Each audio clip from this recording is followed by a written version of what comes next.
We're going to start recording, and I'm going to start letting people into the room. Oh, there's Deborah. Keep missing Deborah. Perfect. Oh. Hello, Olga. Deborah. Lonnie. Hello. How are you doing?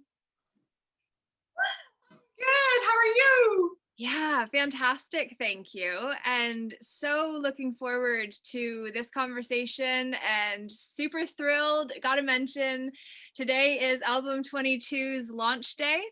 And so we had our first summit at 3:30. Pardon?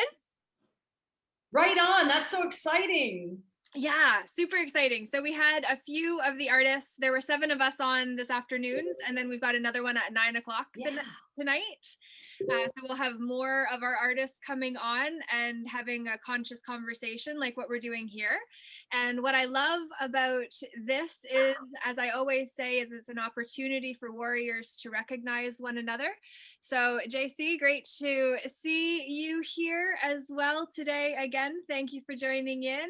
Pierre, awesome to see you again from last week too. Thank you, welcome. Hi, well, no, thank you. Nice to see you.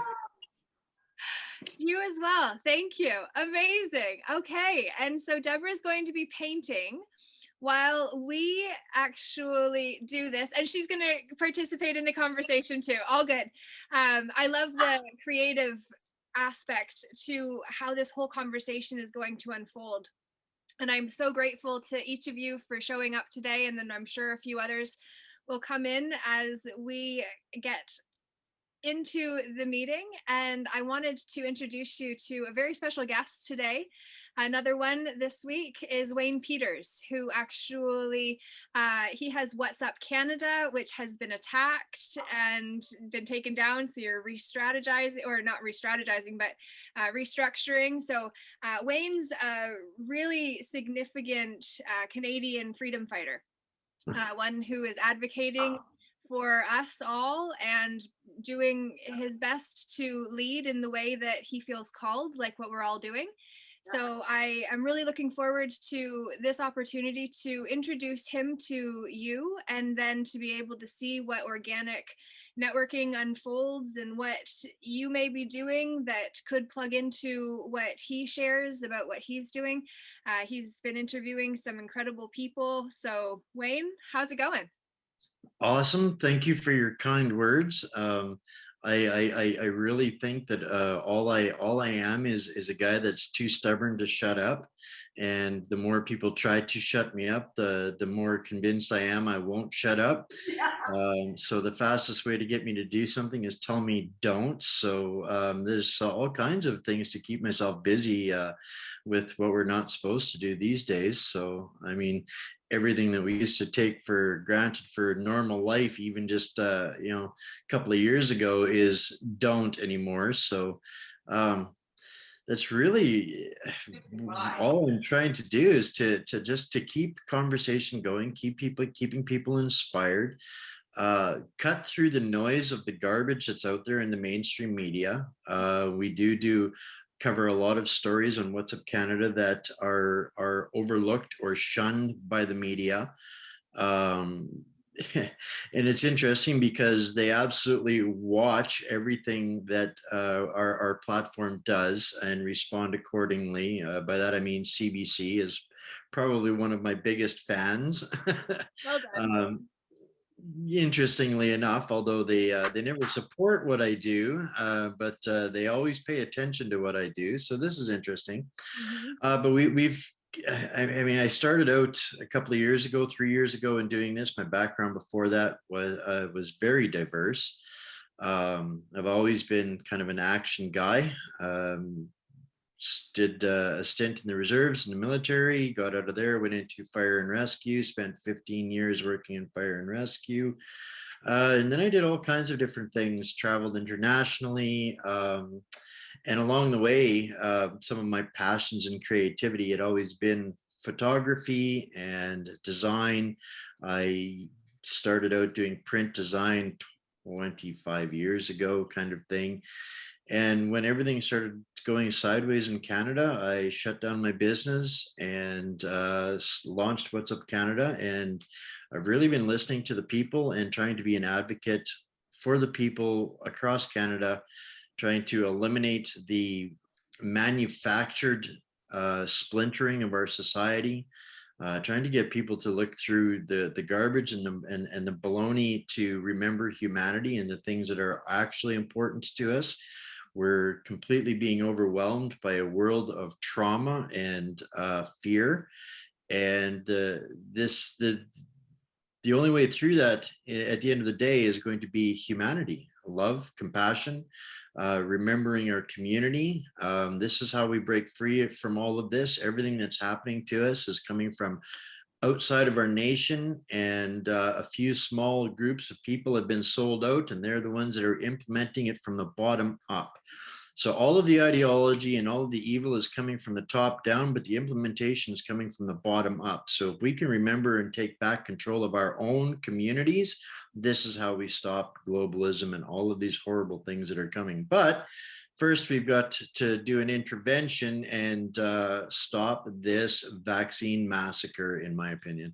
That's kind of where my focus has been the last couple of months, is clearing the noise on this medical malfeasance, this whatever you want to call it. There's all kinds of horrible names that we can call it, and they're probably all accurate. But to me, getting through that, we're never going to have a normal life again if we don't eliminate the fear and find a path through to normal that includes justice and remedy. That's how I kind of see it. So I'm just trying to network groups, communities, people to align assets, skill sets, intentions, and do whatever we can to bring back the thought of community. And that's it in a nutshell. Amidst 100 different groups and organizations and pages and different things like that. Yeah, very active. Yeah, right now the grassroots hubs are ultimately what we're really becoming, which is what the Peaceful Inner Warriors United initiative is all about. It's just bringing people together, helping warriors be able to recognize one another so that, you know, we know who we're working with.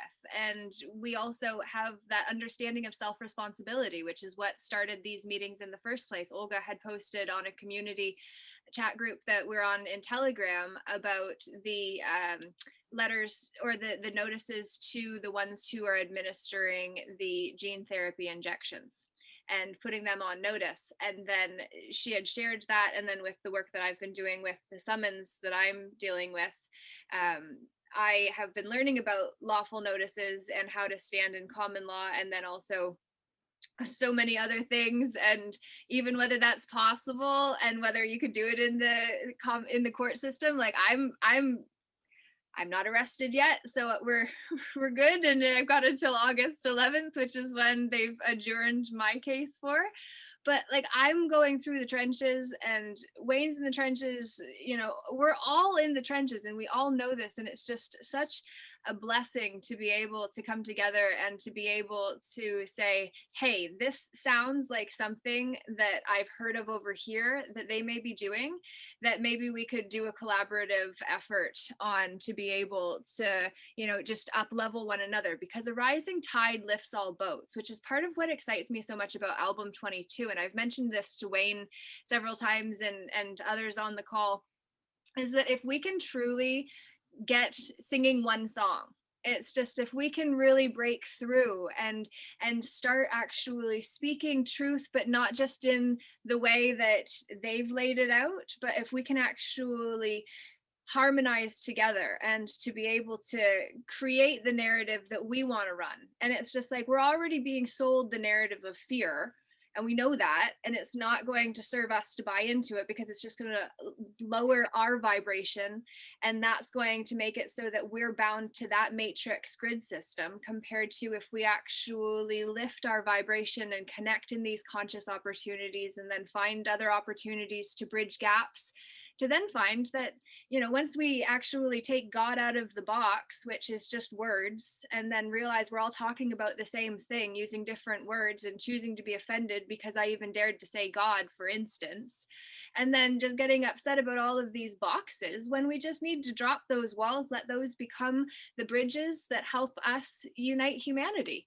Realizing there's an extra E because it's about the energy that we choose to direct around to become the ones that are all inclusive, regardless of the color or hue. And we have a painter. So Deborah, you're gonna say, I imagine you're, and oh, you're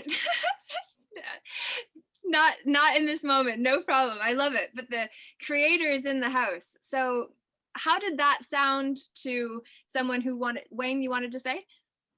Well, one of the things that we have to kind of understand our own selves a little bit in all of this, in that the people that are not involved, not plugged into the matrix, we're not in the hive, the group think. So I hate to use left versus right, because it's really about thinking and ideology. Right. And they are collectively in their hive with their group think. They all sing the same song. They're all in tune. Right. And this is what exactly what you're speaking to. And where we are within our own culture in the conservative mindset, we're raised thinking that our path to success is by propping up our individuality, by highlighting what we're best at, by doing what we're best at, by being better, working harder, spending more time doing what sets us individually apart. This is our traditional path to success on the conservative side of the fence. So we tend to not take part in hive think or group think, because we tend to compete with the voice next to us. So this is where when I look around at what's happening in Canada, and having been back and forth 6 times, I think, in the last 3 years, I'm seeing this continuous cycle, revolving door of people that are moving in and out of the resistance or the activism, whatever you choose to call it. But this is really where it's at. When we start to see that there's no fruit for our individual struggle, we tend to pack it up and go to put our efforts in somewhere where there is fruit for it. So this is where I'm challenging people lately to to think about the word unity differently, to not use the word unity, because when somebody tells me that I need to unify with them, instinctively I'm hearing that, okay, you want me to put my club away, my banner, my flag, my hat, and put yours on so that we can work together. This is instinctively how, when we approach other conservative groups and organizations, this is how they feel when you mention the word unity. What we need is we need cooperation. We need to edify each other's differences and promote them, and then in turn will edify and promote us. We don't need a singular mindset of thinking. What we do need is a common ground focus and purpose that we can agree on, and agree that we don't all have necessarily the right and the only path to that goal or objective, but to not discount the unique things about each group and power and opportunity. We got to stop looking at each other as competition and more in cooperation. How can we achieve cooperation towards a purpose rather than unity? It's just a word that is not as threatening. I absolutely love that. And raising your hand is a great way to play in a group. So Olga, what would you like to say?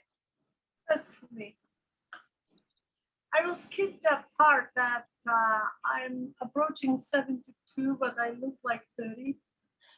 I'll just put that inside. Awesome. And I want to share with you, all of you, and I hope that you hear me, what I'm going to share. And if not, I'll have to repeat myself.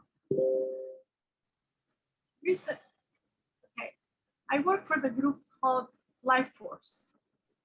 We're trying our best to bring the change. But it's slow and a lot of unknown. Lately, Laura shared with me a video from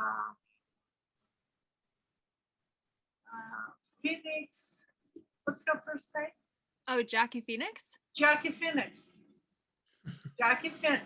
Now I know who hurt Jackie Phoenix. She spelled everything out. I stayed till 4 a.m. and I produced long file. I Googled every act she mentioned, I Googled.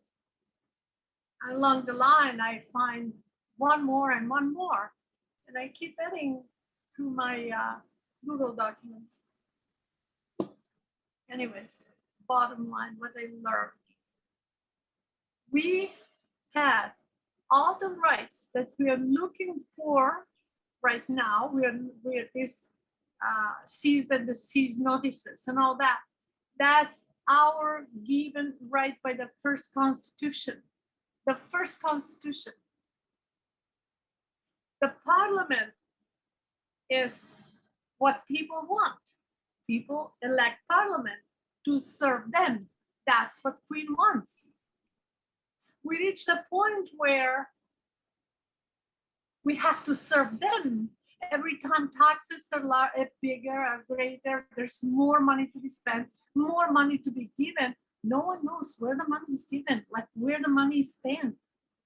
The Parliament that we, people, selected, according to the rights given to us, people, by the Queen, supposed to report to us, people, every move they make, every dollar they spend, especially now with the new technology, should be out there on display, not the fancy files. Lately I've been going through the budget, and budget is nothing but fancy file and nothing you can see in there of a substance. Or for the longest time, did I mention I'm approaching 72, I'm pensioner? For the longest time, I've been searching what really happens with our retirement fund. I'm not talking retirement like the benefit of old age, even though that's important. I'm talking the real Canada pension fund, where every paycheck, my 40 years of work, part of it had been contributed to that fund. And that's my paycheck. But so it is for every other Canadian in here. I would like to know what's happening with this money, how they're being handled. And I want to see every month different. Okay, so these are things in global. But at the same time, it's we, the people, who want to know, based on what evidence they have the COVID-19 given to us.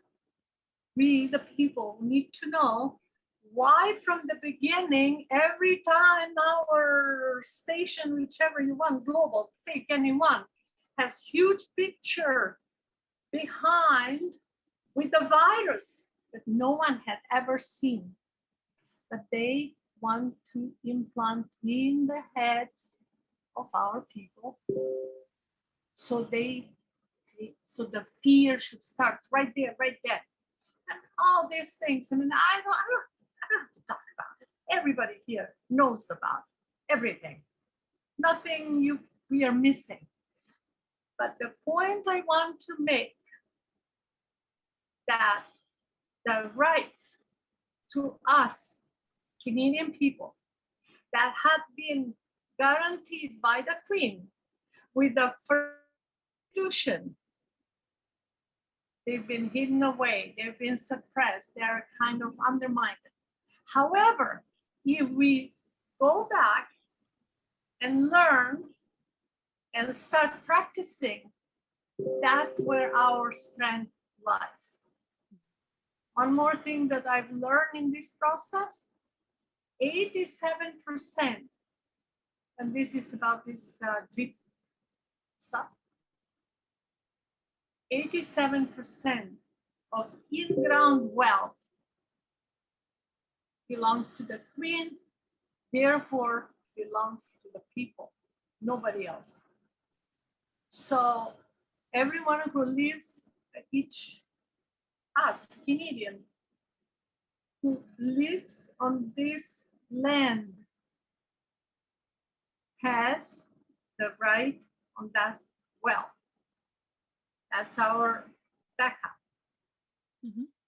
And we need to make it known that people should not fear. If you, any of us, got out to serve that notice, we're not doing against anybody, nothing. We are not doing anything against the parliament, any of these officials. It's nothing against them. It's for the people.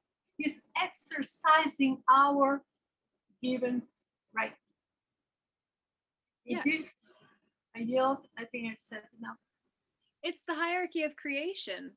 It's, you know, God's on top, man or woman's underneath of that. The queen or the crown is underneath of that, and then there's the courthouses, the judges, you've got all of that rung, no, and then you've got the corporations at the bottom. That's true. But what I'm making point, that right is given twice. It's not something like, oh, we invented. We did not invent. It's given to the people from the beginning and pushed away by incorporating the country. Well, there's a lot of explanations to that. There's a lot of complexities to that.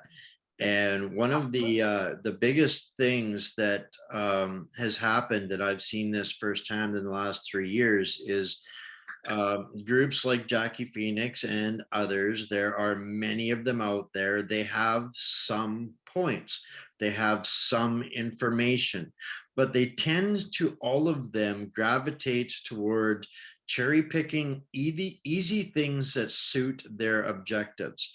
And one of the things that almost all of these constitutional law groups, or these common law groups, or sovereign law groups, all choose to willfully ignore is the fact that we do not have sovereign control over the land of Canada. We do not have land under our feet. And this has been the big interruption that's happened in 1931, and we dropped the ball. And in 1931, the Queen set us free. She set all of the Commonwealth nations free. But at that point, these Commonwealth nations, their duty was to do what America did when they created their constitution. They had constitutional reforms. This is something we have never, ever done. So we lived a good life, and we were literally a nation without control, until Pierre Trudeau Sr. created the Corporation of Canada and became the head pirate of the government of Canada, which is nothing more than a corporation. Which has nothing And to do with us people. we never ratified a constitution. We do not have a constitution. Our Charter of Rights may as well be a monopoly board. But most people think that we can individually solve this. We cannot. Without having a constitutional conventions and seating a de jure government, a lawful government, all we are ever going to do is change the captain of the pirate ship. That's it. So this is where by election, that's what we do. Every election, that's all we are doing is changing the pirates, and the pirates all answer to the same corrupt group, which is basically the people pulling the strings at the United Nations. It's a very small group, and primarily when you follow the money, that group that pulls the strings of the United Nations stops at familiar faces that most of us can recognize with their beady little glasses that sell computers and all of those kinds of things. So what these guys have done is they've gone behind the scenes and created diplomatic agreements with all of the nations in the world, giving themselves by consensus diplomatic immunity to use all of the people in our nations as experimental guinea pigs. We cannot stop this because they are the pirates and we have not kicked the pirates off the ship. So until we actually can find a way to bring our people together to hold constitutional conventions, we are never going to be able to elect our way out of this mess. It's an impossibility. And it's only going to get worse, because when you confront a pirate, so long as you're behaving, they don't abuse you. When you're not behaving, they will abuse you. And this is where we are coming to. And the problem is we are not behaving, but we are not misbehaving collectively in any fashion that's going to bear fruit. So as long as we have exactly these kinds of groups like Rainbow Bright and Christopher James and the Mythos Canada and the Unified Alliance Group and the Unity Group, all of those groups are never going to achieve anything except, as something that Laura and I have been talking about, potentially, if they get big enough, they will find themselves being charged with paper terrorism, because they are not playing, they're trying to cherry pick the law and the rules. And unfortunately, this is a travesty against Canadians, is that our own heritage and knowledge and information about how our country is built, formed, and the history behind it has been stolen from us. We do have the unique advantage in this world of being the only world, or the only country in the world that recognizes common law and maritime law. And based on that, people feel like, okay, we're a common law nation, these things should apply, but they will never apply as a de facto nation. They will only ever apply as a de jure nation. So this is why all of these common law groups, it sounds great, you'll have a little bit of success and you'll get so far. But then when it really comes down to the weight of it, we have no credibility, because we are not fighting from the angle of having a sovereign nation, land under our feet. We do not hold the land under our feet. So this is the challenge that, and the sad part of this is the United Nations knows this. There was detailed reports. They were going to, one of their investigators or human rights investigators was going to United Nations shouldn't be part of this. No, United Nation is not our friend. Okay? Nobody is saying that they are our friend. Is Nobody is saying they're our friend. They are governments gathering, exchange of money. The United Nations is the Fourth Reich put together by Islam. Exactly. But the gentleman here, he wants to have his work. My point is, the whole world is in on it because the United Nations knew about it in 2012 and chose to have their investigator killed rather than let this be exposed. And the guy in the Canadian government that was in communications with this guy got put out to pasture to stud on a nice ranch in Vancouver Island. They are burying this. Nobody is coming to help us. We are here. We are the ones. We're here, right? And this is why we have to accept responsibility for our own damn country. And that's where what you were saying right from the beginning, this is what we have to accept, is individual responsibility. That doesn't mean we have to save our own country, but we have to take responsibility as individuals for whatever part of our country that we're in. Wayne, it's Tim Hunt. Wayne, I'm on Deb's line here. Go ahead. How you doing, buddy? Good. The way I understand it, I understand the common law a fair bit. You know me, I know a fair bit about a bunch of stuff. The fact is, what we have to do is we have to prove that we've been taken over by a terrorist organization. All this common law stuff is going to do whatever. It's going to make some noise, but it's it. That's all it's going to achieve and accomplish. The common law is only going to make noise. the de jure government you're talking about is correct. We have to build a government outside of the system. We need about 800,000 people, and we have to build everything. We have to have our own police. We have to have our own everything. Then once we have the numbers, then we can go and remedy this situation. Because as it is, through common law, when you're dealing in the, I don't know, the spells that we're playing in common law, the way it works is if a guy throws a water balloon at you, you're allowed to use a water balloon to throw back. If the guy shoots somebody, you're allowed to shoot him back in common law if you have your 800,000. Until you have your 800,000, it's a hands-off game. So all we can do is serve our notices of liability and all these things that all these great groups are doing, like the Stanford E group's doing it. There's a whole bunch of them that are out serving notices of liability to police, to all kinds of departments to let them know that they're going to be held accountable. The problem is we haven't got an accountability. And until we have 800,000 people together, I don't care what side of the fence you come from. I don't care what color you are. You can come from any number of constitutional conventions and achieve it. But they do have to come together as a body to make it change. That's all I wanted to say.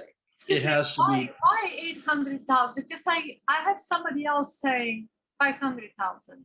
Okay, 500,000 will work for me. 500,000 will change things. He presents himself as a postmaster general, and he says, "Give me a list of 500 people in your country, and I'll take care of the rest." I'm not going to listen to that guy. No? No, Okay. I'm not going to listen to any prophets. Mark, The only prophets, Mark the only prophets I'll listen to are the prophets in this Zoom call right now.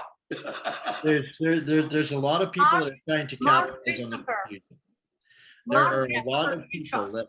are a lot of people that are trying to capitalize on the confusion, and those are the kind of people that are going to end up, people that follow them, they're going to end up in jail. They're going to absolutely end up discredited. Anybody that takes Rainbow Bright's paperwork to court is going to get labeled as An OP Meads versus Meads. You're going to be basically told that you're a crackpot and you will never hold credibility in court again. This is why they love these groups to thrive, because the instant you try to take one of these things to the mat, you get labeled as cuckoo and you are done. You will never have a fair day in court again afterwards. Precisely. This is the problem that these groups create, right? It's great that we're having these discussions, but the fact of the matter is until we have a national set of constitutional conventions, it has to be national, but there is a specific process that has to be followed. And that is the part that none of these groups are paying any attention to. They refuse to follow the process, the recognized process by international community and international law. The grand jury process, right? They're all trying to treat it like a petition, sign it and it'll work. That is not how it works. No. And this is the problem that almost all of those groups are running into, right? And at some point, they are going to invest a whole bunch of time and effort and people and crush them. And what happens to those people when they have been crushed because they realize they've been tipping at windmills? Those people go home, sit on the couch, and they think, now what? There's nothing left. There's nothing. And all of the followers fall off the wagon and you correct start all over again. Wait, correct. I need you to get in touch with me on Telegram or something. I've got a meeting I want you to participate in, please. Absolutely. So one of there as far as for I'm fairly aware of almost all of these groups. There are some groups that are doing some good things, but I cannot endorse them because if they step outside of those some good things, they're getting people into trouble. But what I do is I did put a link in the chat that is a resource material. He is not in there telling people how to do this, that, or the other thing. He lays out the timeline, the process, the law, the resources, the documentation. Everything is in there that we need to do this properly. And this is what happens is because that is a resource, he's not there leading the charge. We have these other fly-by-night groups that come and they pick a couple of pieces out of that information and they say, we're going to go and save Canada. And Who are you talking about? Who did you say? if you want for resources, the only person that I've seen that has everything, the complete comprehensive information, is the Myth is Canada. Doug What's it called? Force. Doug Force at the Myth is Canada. Hmm. That is. What if you- about Rocco Galati? What the heck's he doing now? Rocco Galati is still sworn to the bar. Right. Rocco Galati is a lawyer. He doesn't give a shit about right or wrong. He will do what he is paid to do. Exactly. That's what lawyers do. Lawyers operate in a world without conscience. Wow. Yeah, Action for Canada is just also good. With the Action for form, Canada, Tanya Gaw is an amazing lady. Yeah, Absolutely amazing lady. they have all the forms you need. And this is what I say, but she is at least wise enough that she is not basing their entire fight on common law. She is not putting together things that are going to get labeled as vexatious or a waste of the court's time. The instant the court deems or the judge deems that you are a waste of their time by filing something, this is where you end up in trouble, and you're going to have a very difficult time moving forward.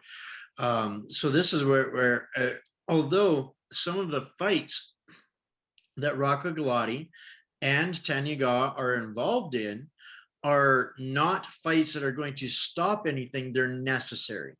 We have to follow the process. And unfortunately, the wheels of justice move a lot slower than the wheels of anything else. So in the process of achieving justice, you have to follow the process, right? And unfortunately, when the pirates are controlling the house, we are forced to play by the rules of the house. So again, we have to follow the processes. But the thing of it is there are certain points within the admiralty law and the common law where the overlap becomes undeniable. This is where we do not have common law lawyers in Canada. None. There are none. Every lawyer in Canada is sworn to the bar. So they cannot serve two masters. They cannot be a common law lawyer or a bar carded lawyer. So the instant they try to step out of the bar carded law, they are going to basically be removed of their positions. They will be removed of their right to practice law. So this is where everything has been stolen from us, and there is no resources left there for practicing officials. So we're kind of having to learn to do this as we go. And this is where we have to, I don't discount any of these groups, but I watch what they're doing and I pay attention to their victories, what they are doing correct, what they're not doing correct. I don't go up publicly and say they're just going to get you in trouble. I don't do those kinds of things, because at the end of the day, we need 10,000 people poking at the fence to find out where the weak spots are. So through trial and error, because like I said, nobody is coming to save us. Nobody is coming to help us here in Canada. So we have to learn how to do this. And these people are taking responsibility. And if they're doing something more than nothing, who are we to get in their way? Deborah? So should we just wait until Reiner Fulmick and his team, isn't there like 1,000 lawyers that are Right. fighting all of this in crimes against humanity? Should Canada just wait until the international tribunal in the Nuremberg Code goes through and we just kind of hang on their back burner? Or I personally don't think we have individually. I don't think we have time for that. Part of that is that that's a different jurisdiction. The Nuremberg courts, that's military jurisdiction. I'm not an expert on how that process goes, but that's going to take a lot more moving pieces to find justice. That is, you want to talk about slow moving wheels of justice, that is the biggest wheel of justice of all, and it's going to be slow moving. But in the meantime, what they are doing that is unique to this point in time in history is the testimony is all being made public. There is absolute full disclosure on everything that is happening with that organization. We have never seen this in our world before. no.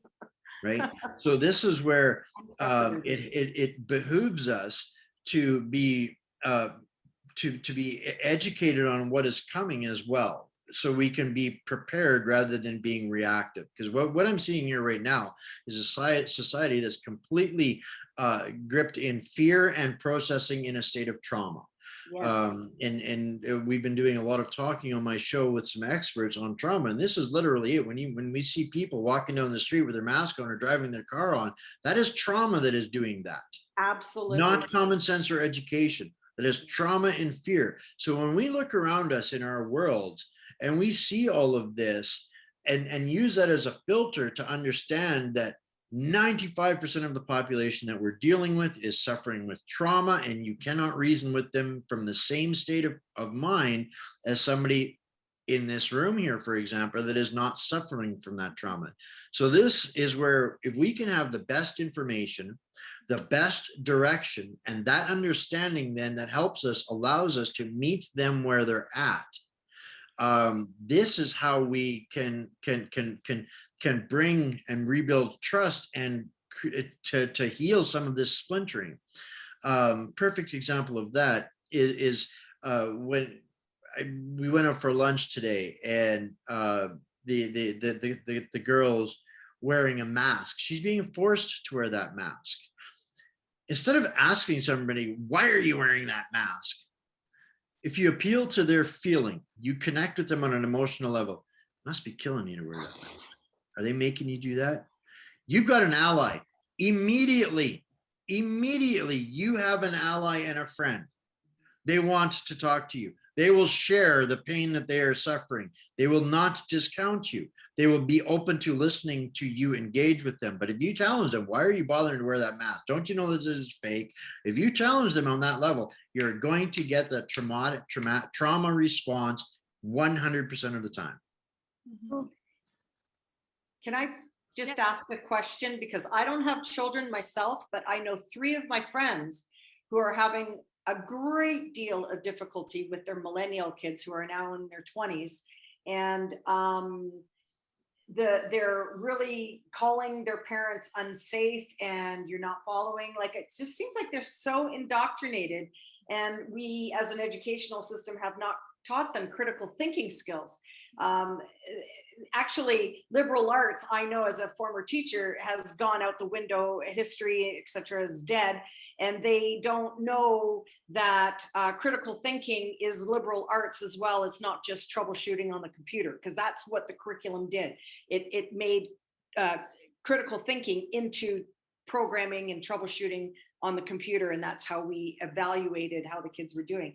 But it's like, I just can't believe that all of my friends have children who are getting the vax, and they're creating this hatred to their parents, and we're not cohesive even in a family because of age and because of wisdom, lack thereof.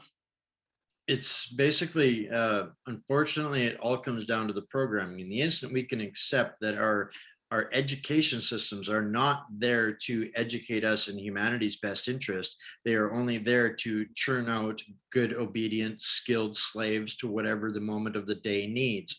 And when we were in school, they needed to develop industry. They needed people to advance, to think outside of the box. So we were taught critical thinking. Yes. This was what they needed to technologically advance our society.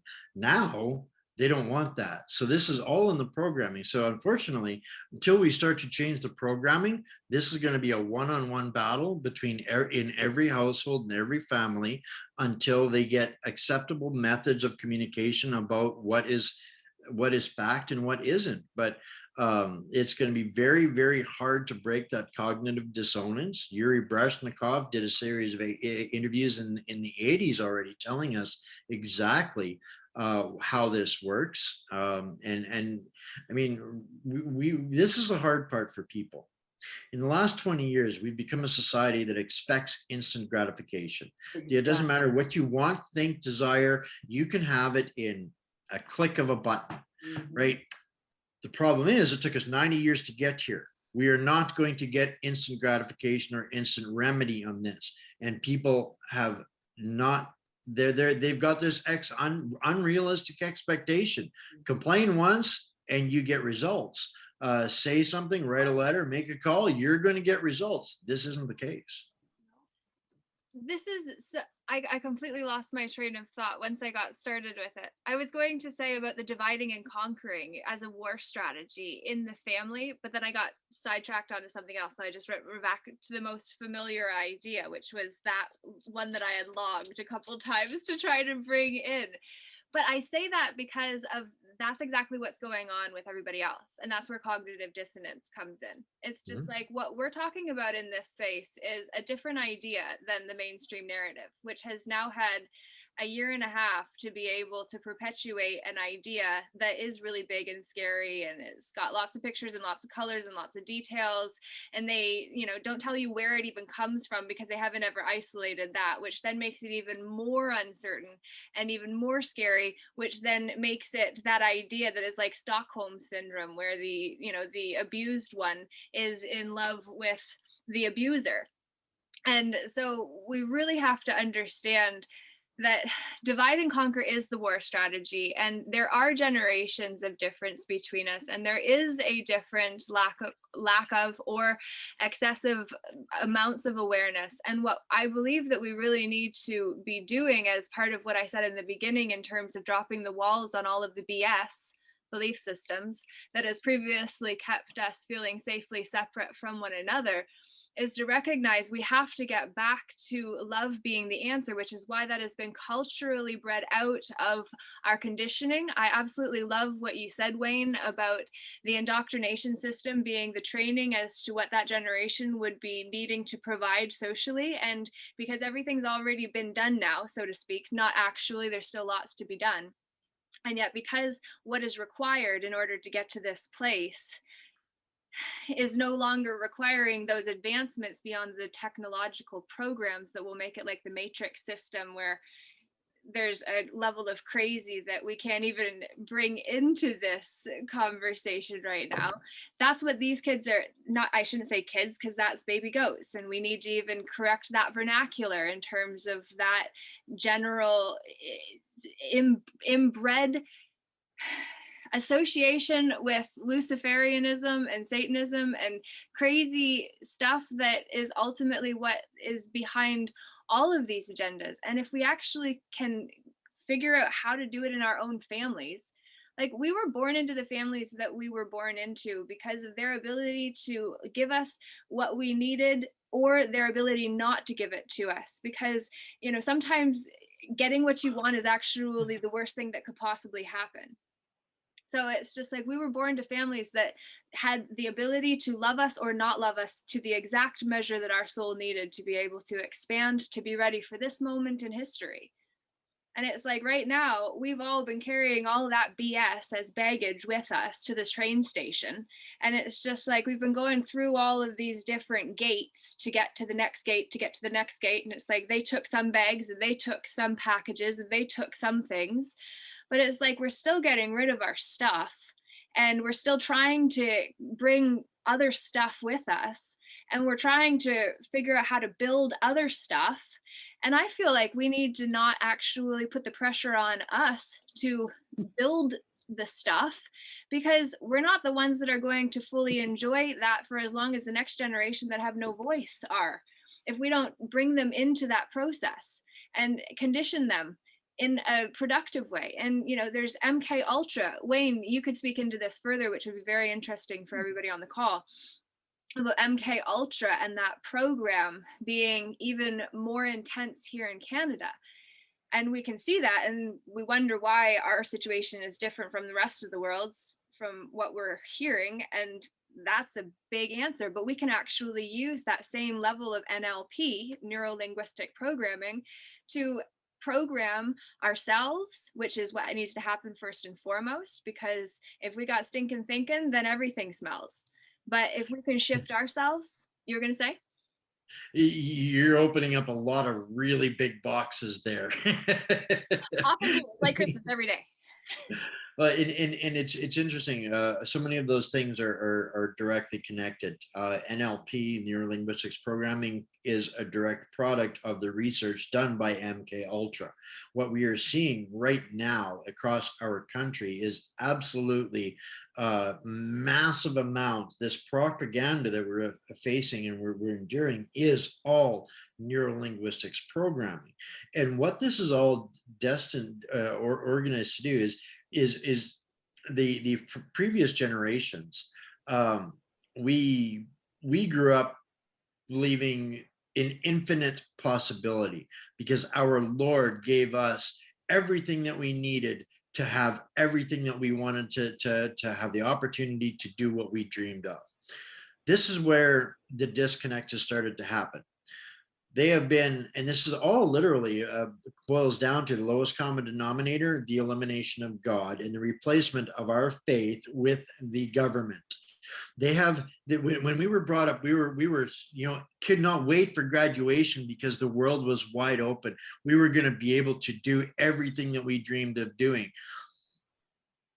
Kids get to high school now and they look out there and they go, the world is going to end. Everything that you have told us has been a lie. God is a lie because there is no hope, no future. And now we have the COVID. Why should we believe any single thing our parents or any adult says to us?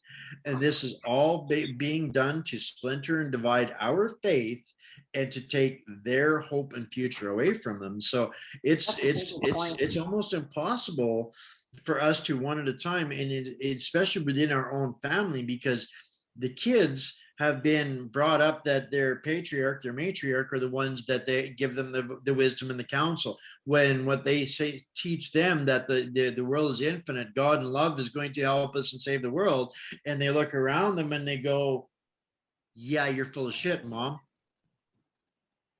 Right? So this is really what we're up against, and it's really all about taking away our faith. It's all taking away our faith. Can I say that's coupled on the development of the human being, the development of the child? You know, like in your teens, your friends are it. You say goodbye to your family. And then it kind of can, sociology 101. And then in your 20s, you think that you know it all. You're hormonally, like you're just, and you know it all, and your parents know nothing because they're not in the modern world. And I remember saying that, to my parents, oh, Mom, you don't know anything. It's not like that now, da, da, da. And so I think that natural development factor has just, gotten so much deeper with COVID, and it's just drawn a stake in between parents dividedly so much more that kids are on purpose, or ex-husbands on purpose are taking their 15-year-old kids and getting them vaxxed just in spite of the ex-wife, or in spite of the mother, because they hadn't been vaxxed. They've been protected from all vaccines all of their life, and then now because they're showing their feathers, the peacock is strutting, they're thinking for themselves and they're going to get the vax, and the parents are going, oh my God, say goodbye to my son 2 years from now. He won't be around, and they're mentally preparing themselves for the loss of their offspring. It's so sad. And the problem with all of this is we don't have a media that we can trust anymore that tells the people about some of these things that are happening. You don't see any adverse reaction reports on any of the news. Never mind you don't see any. They had no problem telling us 400 times a day how many people died of COVID, and you can add zeros to that for adverse vaccine effects, and nobody will say anything about that. So I mean, this is unfortunately, and I'm seeing this go the other way, different ways too, where husband and wife split up. The wife says, you can't see the kids until you go get vaxxed. He goes and gets vaxxed, and he drops dead 6 hours later. What happens then? What do you tell those kids then? Yeah. Right? Things are going to get a whole lot worse before they get better.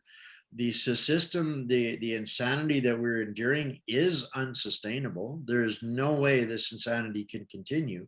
So at the end of the day, when this all starts to crash, if we don't have community, respect, trust in our fellow man, at least some level, it's going to be very, very difficult for individuals on their own, because individuals on their own, people aren't going to ask nicely more than twice when they've got kids that are starving and hungry. They can't get food, but they were your neighbor for 4 years. They don't know who you are. They don't know shit about you. They might have been your neighbor for 4 years. They know you got groceries hidden away. They're only going to ask nicely once. This is the possibility that if we don't have community, this is what we're going to be enduring. And none of this that's happening is natural. This has all been laid out, well strategized, well promoted. It's all available in public in their Rockefeller reports, the Event 201 reports, the SPARS 2028 reports, the unrestricted warfare reports. Every single thing has been documented and put out there for us. The evidence of it is being disseminated internationally right now. Dr. Martin has done an absolutely outstanding job of delivering the actual evidence to prove all of this is a scam. Is that going to change what is happening? The evidence isn't going to do it. We, the people, have to do it. And we also have to be ready when things do start changing one way or another, because like I in my heart of hearts, I can't believe that there isn't, like, the technology is more advanced than what we're being told, and there must be, like, there's always a backup plan. Like, the elite always leave a backup plan. So like there's not going to be a, like, wipe everybody out, but at the same time, like, we are aware of all of the agendas and the fact that Canada's marked as a red zone, which means they want our country, and life will be in the internment camps that they've set up around the country, they say. And basically, it's not like, then you got the Wilds, because what's that movie, Jeremiah Johnson? They do a remake of that movie where there's the Wilds, and he's one of the Wilds, which is what we'd be called, because we're not willing to comply to the treason and all of what's going on. There has to be. Lonnie, I see your hands raised. You're muted though, we can't hear you. Oh, me? No, Lonnie's got his hand up there and he's muted. Are you Lonnie, 707? 209? No, I'm Chuki. I am Chuki. Can you hear me? Yes, we can hear you. I am. Welcome. Oh, okay. No, I'm fascinated. I just recently corresponded with some from a University of Pennsylvania. Saying David Martin is crazy or whatever. They didn't use those words, but they discount it. They say it's only the official narrative. But I very much agreed with, I think his name is Dwayne, he said about God, this, I don't believe in the religious concept of God. I am not a formally religious person, but to say there is no source, there's to deny like this infinite being, this is a serious issue. It's affected people psychologically, and I don't think they understand how much. Whether we believe in it individually or not, our nation and our principles and our ideologies are all born of all of that. So this is what our normal is, whether we as an individual believe it or not. If our nations were built under Islam and the king, it would be a very, very different nation we would be fighting for. So God isn't the fight, but God is what, and the belief in God is what created the society that we are fighting for. So it's a moot point as to whether we as individuals believe it or not. Our foundation and everything that we know and love and understand is built and founded from that belief. In good faith. Or that's right, yeah. Yeah. But the point is, it's the psyche that is so impressed with this, whether it's in good or bad faith, right? Well, we have as creatures, we have this inherent need to believe in something to explain what we can't explain. And throughout history, this has always been there. And whoever could capitalize on providing answers for what they couldn't explain held the power. And this is where now our government is the explanation, the answer, problem, reaction, solution. They create the problem because so that they can predict the reactions because they've already got the solution. This is how they have set themselves up to be right every single time. They are, smarter than God, than evolution, and all of these things that we believe in are now redundant because they are smarter than us. This is the changing in that foundation of our faith, to move our faith from whatever religion or not religion that we might have. All of our faith collectively will be put 100% into the establishment. That's their goal. That's it. I agree. I see that too. Yeah. Well, they think that they're gods, they can make robots. They can, these are atheists that think that they're gods because they can do plastic surgery and put chips in and change the DNA and replace God. Dr. Carrie Mahi talks extensively about that. They believe it's a switch they can turn off in us. Simple. Right. And then the elites can just go into space while we explode because of what they're doing, and they're in space. Anyway, I wanted to just ask anybody if there's something that we can do to stop the media from just exploiting. I was so appalled. I don't have a TV, but I was so appalled last night watching the news at 6 o'clock. I was going blah, blah, blah. I couldn't stand it. And they just kept on going and repeating and repeating. And this is our local station. It's not even federal or national, What can we do about the media? Unfortunately, if you look across the board, every mainstream media outlet in every United Nations nation is echoing the exact same thing, 100% across the board. We are in the same fight as every other nation that is trying to stop all of this. And this is all coming from the same place. So until we take away the money or take away the chain of communication or command, all we can do is try to appeal to the better interests of the people that are around us. But on that note, I'd like for people to also understand, because that is my space in the media, and I look at what is out there, and we seriously underestimate how many Canadians are actually awake, regardless of what the mainstream media is pumping and dumping out there.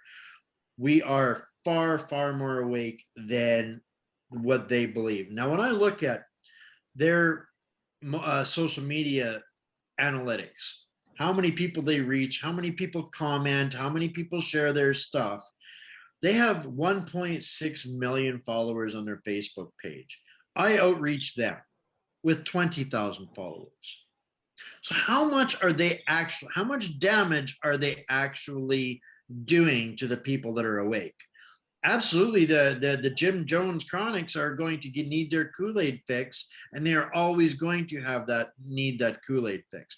But at the end of the day, they've been eliminating their own audience. The only people that listen to the mainstream news are primarily in senior centers. That is the bulk of their audience. They are eliminating them, and most of the rest of the people out there are not paying attention to them, because collectively they're paying attention to all of the rest of us. When I take the top 5 or 6 people that I work with in the alternative media space, we are blowing away their numbers. Yay! Good to hear. Right? But we don't see that because that's not what's on our TV every single day, right? And we're not able to unify these things yet into a national broadcasting system.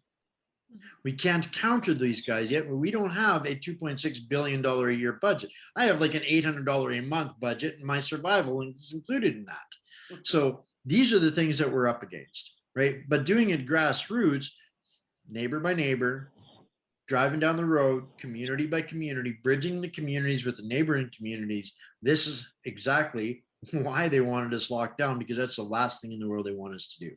Yeah, they don't want us to talk. Who was that? The health minister said, we don't want you to gather because we don't want misinformation.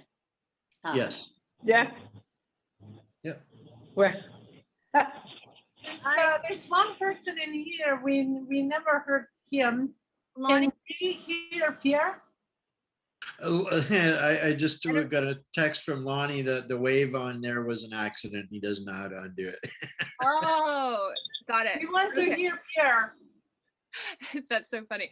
Okay, well, we'll wave back then, Lonnie, and carry on with that. Well, I'm here, okay, just so you know. Oh, beautiful. I did figure out how to turn my mic on, so I'm enjoying the show. Awesome. Oh, fantastic. Well, thank you for joining us, Lonnie. It's great to have you on here. And something that I actually wanted to say in response to what I believe is the solution to the media question, Deborah, is personal accountability on all fronts, not just media. But I feel like there's always been the social tendency to abscond personal responsibility for the sake of belonging to a tribe. And then it's like that herd mentality of it's just like, well, everybody was doing it and I thought that I needed to too. And like, if I didn't, I might have gotten hurt, and all of what comes with being part of a victim tribe. And so I think that what we're experiencing now is historically a pattern that has been perpetuated, in that individuals need to be reminded for the first time like never before about personal responsibility and personal accountability for their actions here, but breaking it down not just in terms of here. Like, this is where then faith comes in. And then even faith, that's actually being a lawful term, in that good and bad faith are what we're experiencing right now. And what we're experiencing on a collective level, not so much good faith, like definitely bad faith in practice. What's happening right here, good faith. But if we know those definitions, it makes a huge difference. But faith in and of itself, if we understand that like everything that is going on right now is part of the test that we have to go through as the masters that are not yet ascended and have not yet mastered ourselves. It's just like, we hear about these gurus of the past and these great avatars that have been glorified, and whole religions and belief systems made out of certain people that are made to be elevated, which was the Piscean age of hierarchy, where you had to have your leadership positioned strategically in the way that we're experiencing now. Well, that fell in 2012 when there was a change, and then we stepped into the age of Aquarius, which is all about water and ebbs and flows and maybe ups and downs with the tide. But ultimately, we're all on this playing field together. There is no one of us that's better than any of us, regardless of what any of us achieve while we're here. We don't know what we achieved before we were here. And this whole idea about reincarnation, I know it will trigger some who have that counter to your BS or belief system. And so if it doesn't work for you, then let that be okay. But all I want to say is the fact that at the end of this life, we will be judged, and we will have karma accrued. Amen. And either it's going to help us live, or it's going to keep us bound. I agree. These are the conversations. Like, this is a fight for our souls. Yes. Spiritual warfare. Yes. This is literally the fight for humanity. Yeah. This is the fight for humanity, because these jabs, once you've had them, you are no longer the natural product of evolution of humanity in God's image. It's a direct attack on our Christos DNA. And that is a direct attack on our will. Sorry, I don't mean, I just can't see when you're about to speak. So I what were you going to say? Are you I could not agree more. Okay. But whoever wants to speak. I'm sorry to interrupt you, but I keep getting this phone thing coming up on the center here, and I don't know what this is all about. I'm an old guy, okay? I don't know what. You're doing great, Lonnie. What are you seeing? Well, there's like a phone receiver coming up in the middle of the screen all the time, and I touch it, and then of course the bottom comes up, share video, and there's a few icons on the bottom, and I don't know what that's all about. So sorry to interrupt. Believe me, I am. No, it's okay. It just means that you're probably touching the screen. No, I'm sitting way back. I'm just, yeah. There's I a got in phone here that comes up. accidentally, remember? I got in here accidentally, remember? Oh, you got in accidentally. Fair enough. Well, we're glad that you did. And so I don't know, but if it unless it's too distracting, we'll just let you figure that one out for next time. We've got about 25 minutes scheduled. I like to keep these to an hour and a half because it gives us room to play if we are wrapping up early or if we need to go longer. So I always like to just say, just because it's scheduled for an hour and a half doesn't mean it needs to be an hour and a half. And I want to just kind of do a touch in and say, you know, we've got some incredibly valuable resources here in terms of the people that are here. Wayne is obviously a new addition today, but each of us have a lot of value to offer and things to say that can contribute today. So I just want to do a top of the hour. It's an hour, 11 minutes we've been in the call now. And so if somebody has something you'd really like to have addressed, Deborah? Yeah, I love you as a hostess, Laura. You know, as I have privately messaged you before, you really make me feel validated because I have a hard time speaking in public. So I thank you for being, you know, so gracious. Now, I got this from a Facebook person today, and I thought it really goes home, brings it home. And if anybody wants me to copy and share this to send to your friends who might be on the fence about vaccines, this one was really well written.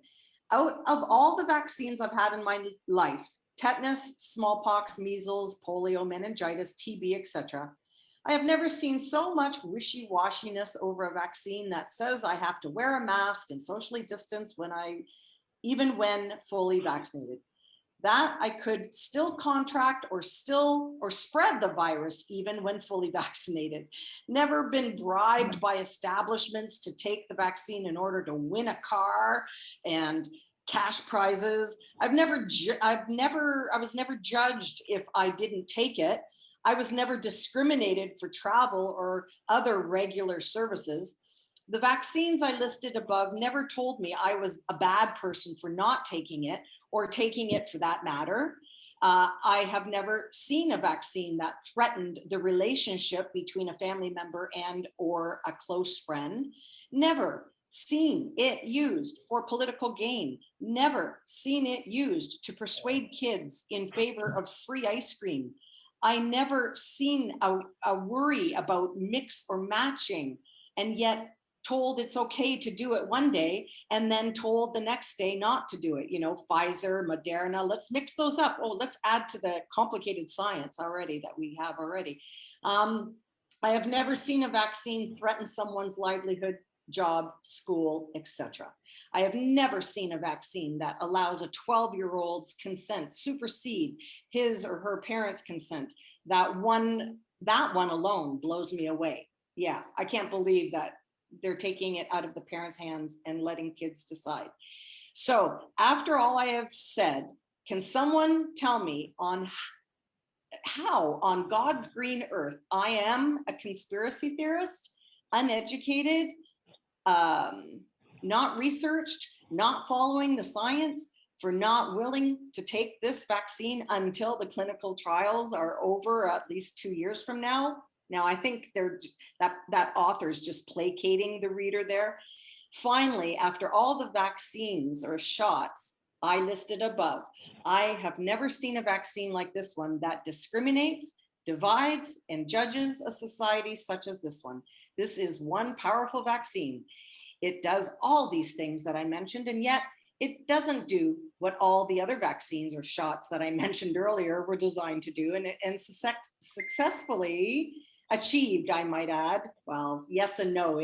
All of those prior vaccines has made my generation less healthy than people, you know, who have never been vaccinated. JFK has documentation to that. Anybody who gets vaccinated is less healthy because of the immune problem than natural innate immunity that people who haven't gotten any kind of jab have.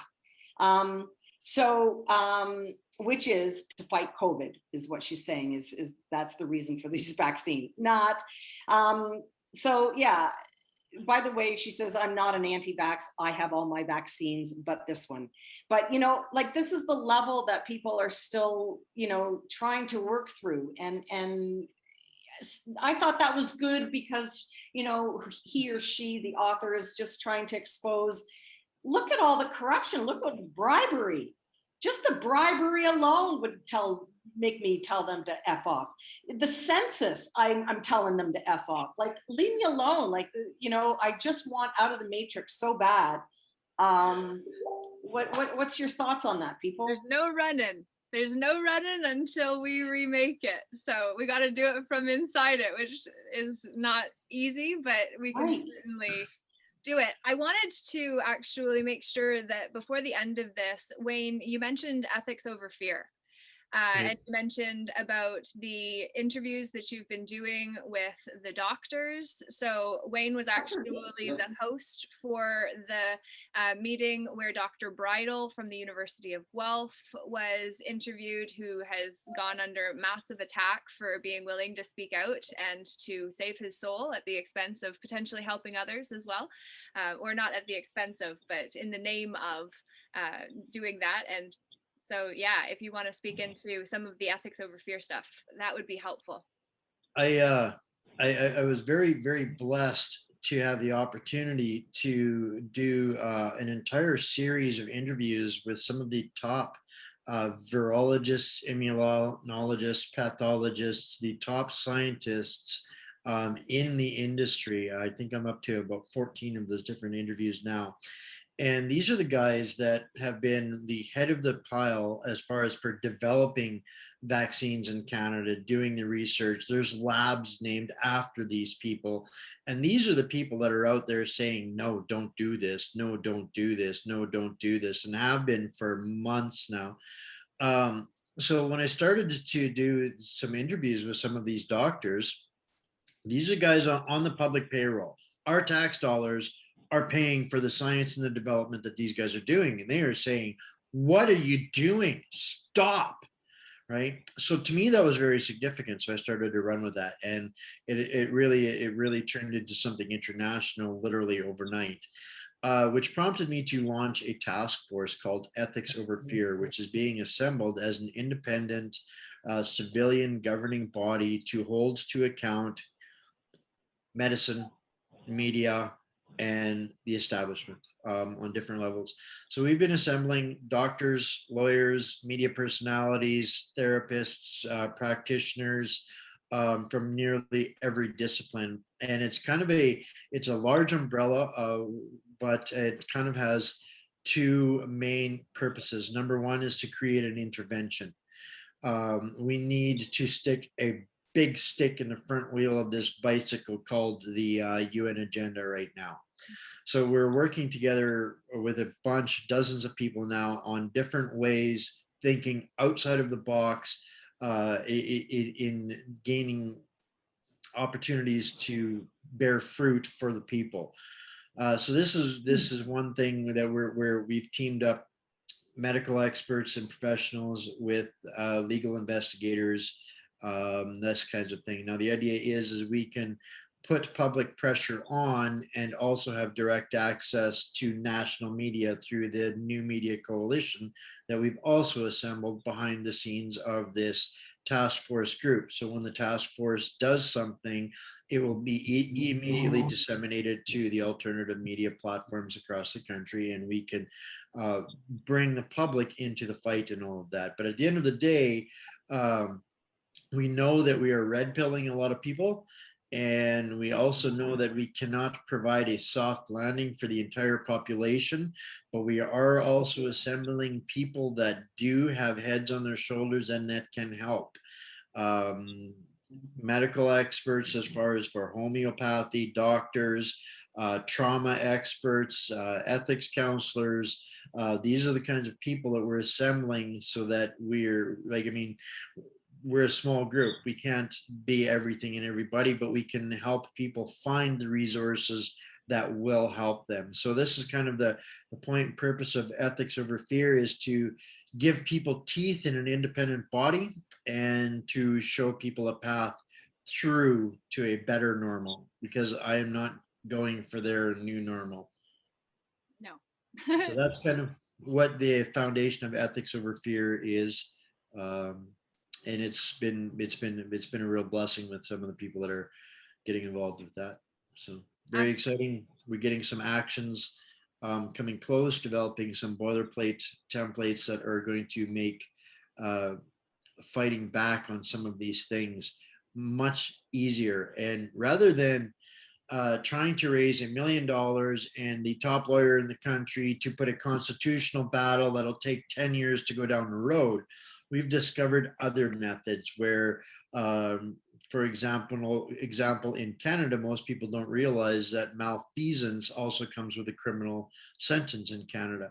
So we can literally go after people in different places in cases such as that are much quicker, much easier. And when we can also provide the media to go with the cases, this is kind of the point of what Ethics Over Fear is all about, creating systems that will empower the people so that they don't need $1 million lawyer. They can have the forms, paperwork, and go and get a $10,000 lawyer, and we can get some remedy. Because if we don't show a path through to at least a path to justice, we will have people that will start to take it upon themselves.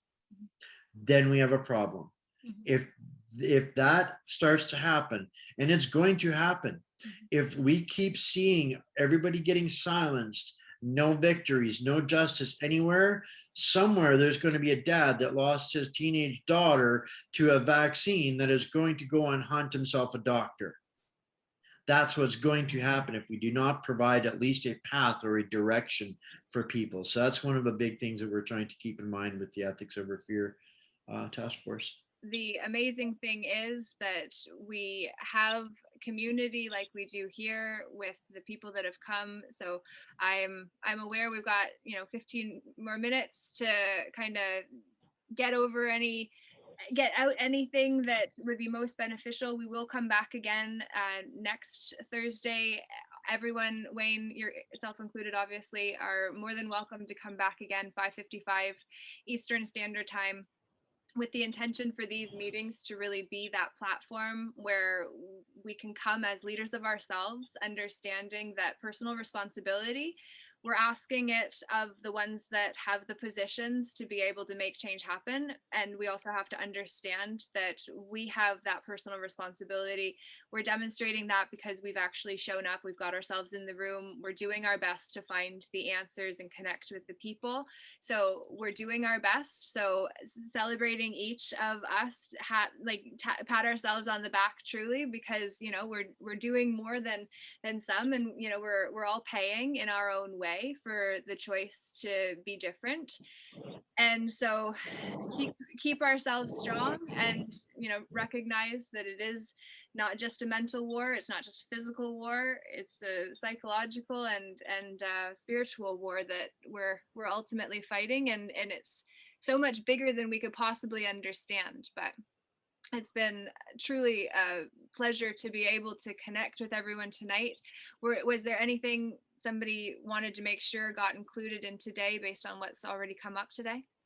I just wanted to add a little tidbit on the links. I did share links to the news platform and the Ethics Over Fear, but just so everybody knows that I literally had my websites absolutely obliterated off the face of the planet here a couple of weeks ago. So I have had to go and rebuild again. So these websites that are up there are pretty barren, pretty blank. There's not a lot there, contact information, that kind of thing, while we're rebuilding in Switzerland, where they can't touch us after we're finally built.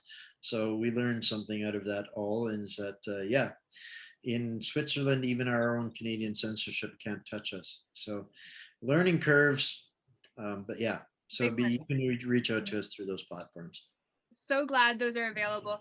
I want to say I have meant to get back to what originally came up previously with the mention of Jackie Phoenix, which I I wrote a blog about this. I've mentioned it to Wayne. I've been trying to figure out how to have this conversation, and it's literally slipped my mind about 4 or 5 times when I've tried to say it. Then it was just like, oh, I can't remember. And then I went to the familiar idea. So I don't know whether that's just because I don't know. How do you address something that you have from experience and then everything that you've learned see as a problem potentially without the ability to justify it, which is kind of what we're all kind of dealing with as conspiracy theorists, that, you know, see the conspiracy and then we have the theories that we've seen and then how we've kind of tied all of those together. But where the Practical Lawful Dissent International group is concerned, my very real concern is, as Wayne mentioned about paper terrorism, the Meads versus Meads case, which Doug Force from themythiscanada.com, he actually let me know about that case. And the first time, and the man who's been helping me dealt with that case when he was helping somebody in court previously. And so he has actually volunteered to unpack Meads versus Meads. So that case itself is how there are a lot of people going down under the term OPCA litigant, which means organized pseudo-legal commercial argument litigant, which means that you're using some kind of pseudo-legal argument that doesn't apply within the legal system. And what they do is they don't include all of the details when they say that this doesn't count. And then they say this is wrong. And so he's going to unpack that. And as soon as that is available, I'll be seeing him tomorrow.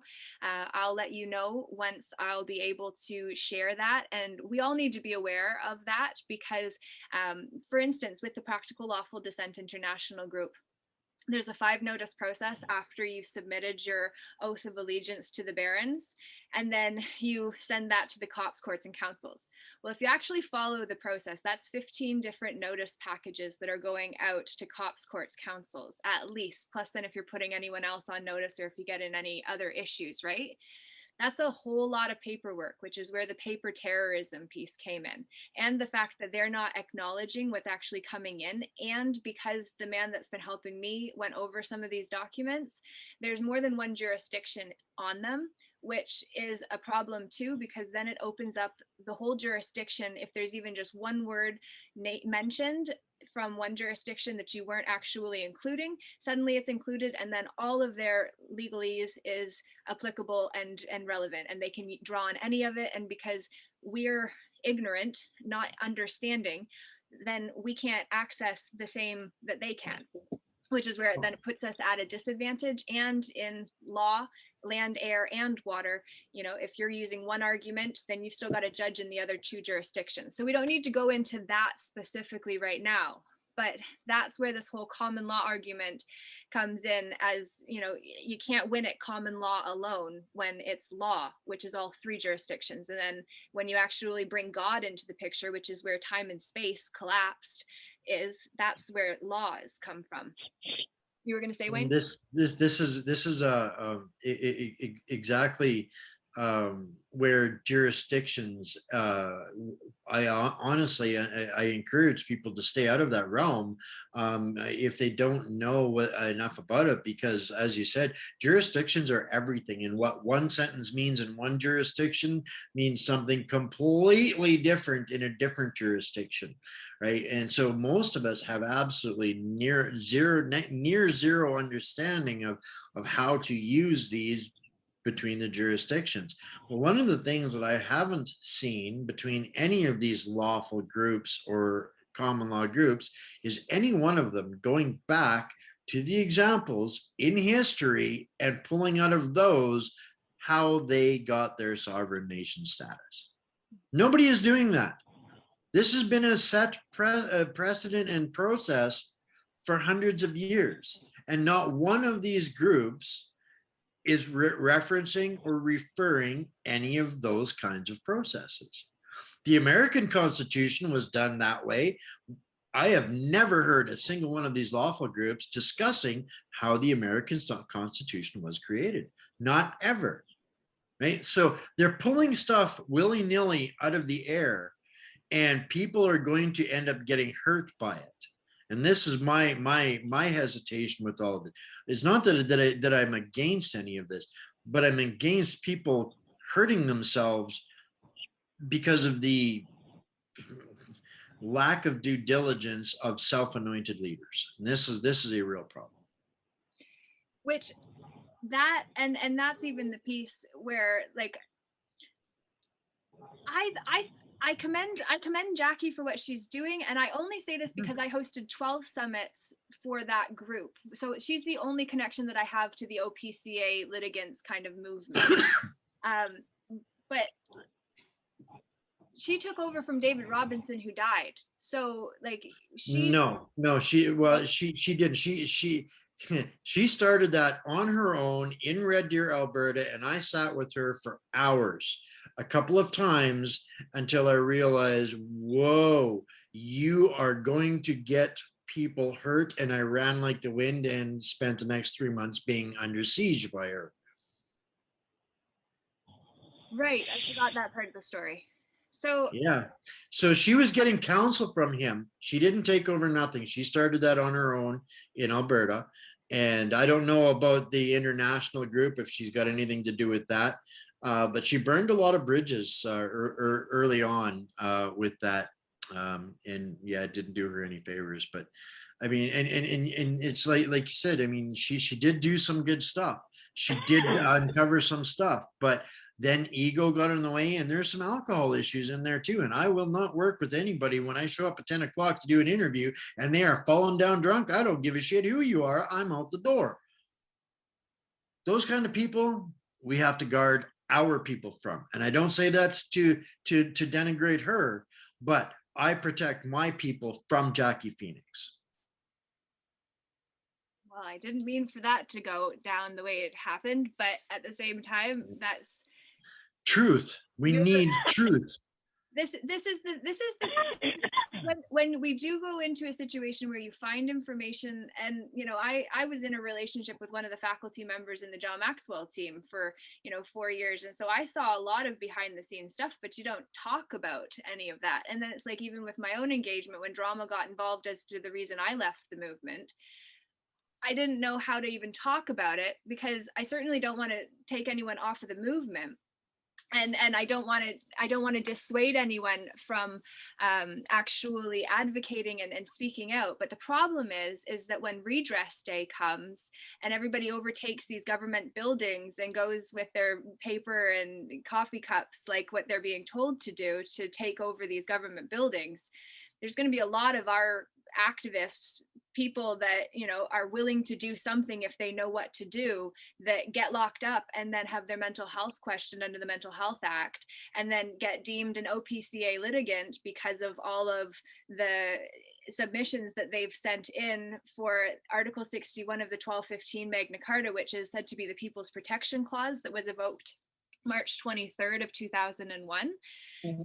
But there's even a companion document to that, which is said to be the Charter of the Forest, that Sasha Stone and others kind of brought in to my awareness. So there's not a complete picture with just the one solution that, Jackie's telling people this is the one solution. But generally speaking, where there's only one path and it's the way in and the way out, it's a trap. And so we really have to be aware, because even when I kind of said, like, okay, my friend wanted me to get involved with that with her, and it was just like, well, I don't see any other solution. So if this is the way, then let's try it, even though I know that, the way is a trap generally. And then it's like I got on the journey, and then I learned a lot. It prepared me. So it was good. And I'm grateful. And I don't say that to put down an individual, but there is that element of needing to really trust ourselves and to be able to understand the leaders impact the movements. Because when drama got involved in the leadership, which I kind of had put myself into because of leading summons with that particular group, for instance, it's just like there wasn't the support system like what we have a chance to and are organically creating, because we're not coming at this as Laura the warrior. It's just like we're all warriors. Like we need to know what we stand for so that we don't risk falling for just anything, especially the BS that is being propagated at untold proportions. Agree. So that, I hope, kind of maybe answers some questions, or if it brings up questions, whether that be today, because we're at the top of our time together and I want to be respectful of everyone's time today. But please do reach out in the meantime if this triggers something, or comment below when this is reposted onto my YouTube channel, Laura J.E. Hamilton, please. And certainly we can make sure that more of this conversation takes place next week as we dive deeper into the rabbit holes of the truth and all that exists under the veils. So you were going to say, Wayne? Oh, I was just waiting for you to finish, and I was going to invite anybody that wants to come out and join us on Tuesday night. They can either reach out through Laura and she can hook you up, or reach out to our website. And we meet at 10 o'clock Eastern time on Tuesday evenings for Ethics Over Fear. Thank you. Yeah, it's truly, I've made some really valuable connections from being part of that group for the last couple months. So would highly recommend, if you're willing to do something, are doing something, and really have the heart to hold the space and vision for what we're all here to create together. Very much appreciate each of you, and look forward to seeing you again next Thursday at the same time, 5:55 hopefully. And huge thank you to all of you for showing up for yourselves and for us all. Thank you. Thanks for having me. Thank you. Thank you, Laura. Thank you, all the others. Very much. Huge thank you to Wayne as well for coming in and sharing the insights you've got as well, because you've got access to information that a lot of us don't have. So thank you. Ooh, people, Thank places, and things. We need a seminar hall in a couple of weeks to unpack all of that. Woodstock, September 9th, Border Yes. Manitoba and Yes. Saskatchewan. I'll be there for that. Absolutely. Yes. Yeah, we'll have more information about that coming as well. We're just kind of figuring out, but there's going to be a festival conference September 9th out of our province here in Ontario, but going to be well worth it to figure out how to maneuver our country as not free men of the land, because that will get you deemed an OPCA litigant. So at the same time, with all of this, with this stuff, there is an immense amount of power in there. But people that have something like that tends to hurt themselves before they actually become useful with the weapons that they have. So this is a real problem that, I mean, as challenging and as frightening as it is, and as damaging as it can be, we unfortunately have to have groups of responsible people going through and learning this. And what you're doing, Laura, with all of this takes a great amount of guts, because most people would have been scared off by doing this already. So kudos to you on that. Right, wrong, or otherwise, you will be able to tell the story. yeah. So. Right, we'll see how it goes. August 11th is kind of like that's going to change so much, right? It's just like the way that I'm trying to handle my situation is different from everybody else. And it's just like, part of the reason is just like, well, nobody else is doing it this way, which means nobody's figured out whether it works or not. So I'm hoping that it's a good way. And if Write a book. We'll have a good story. But Well, anyway. I got to say something quick then. You said we can go on a little bit longer. And this is Lonnie again, the guy that's stuck in the back door and waved. But we talked a lot about self and the soul. And when you truly know yourself, we can do what we're doing here. And that's what I do know. And souls, there's a lot of lost ones out there right now. I do know that as well. You know, you speak of these ones that are in trauma, and there's a lot of lost souls. That's how I see it. So when you know your true self, that's how you get over this. Let's just keep trying to help people to find that. Yes, thank you. That's so important. That's why the space is here for our organic unfoldment. I don't show up with a script or with even an outline.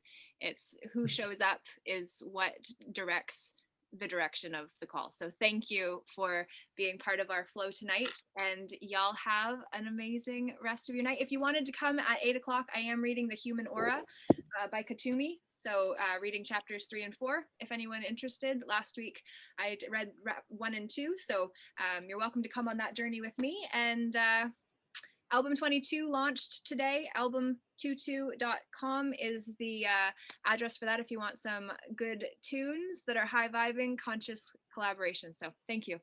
Thank you again, Wayne. My pleasure. Bye for now. Thank you all.